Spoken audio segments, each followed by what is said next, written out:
Assalamualaikum warahmatullahi wabarakatuh. Sebelumnya, perkenalkan nama saya Doni Mahendra dengan NIM 21108010062 dari program studi psikologi Universitas Aisyah Yogyakarta. Pada kesempatan ini, saya akan menyampaikan sebuah materi yang berjudul Pandangan orang-orang Muslim terhadap orang-orang murtad.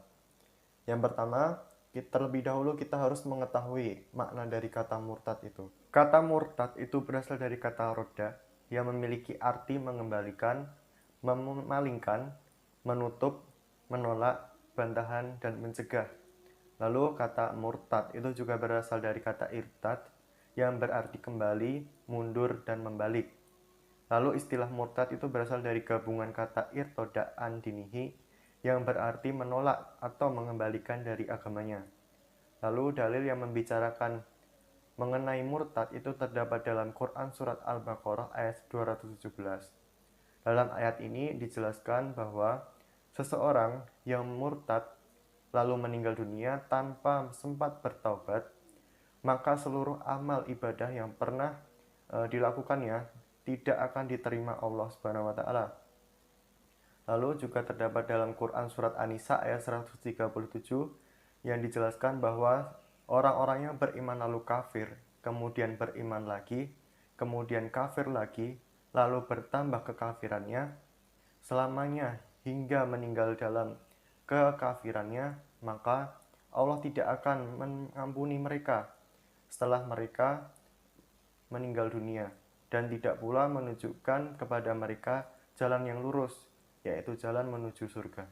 Berdasarkan kedua ayat tersebut, dapat disimpulkan bahwa tidak terdapat sanksi yang tegas bagi orang-orang yang murtad, sebagaimana dalam kasus pencurian, menuduh orang berzina, ataupun melakukan perzinaan, dan membunuh. Dapat dikatakan bahwa di dalam Al-Quran, perbuatan murtad itu seperti halnya meninggalkan sholat, meminum khamr, atau minuman keras, membuka aurat, dan lain-lain, yang tidak ada sanksi hukum duniawinya. Perbuatan-perbuatan yang dilarang tersebut akan dihukum dengan balasan yang amat pedih di akhirat. Lalu selanjutnya adalah pandangan muslim terhadap orang murtad.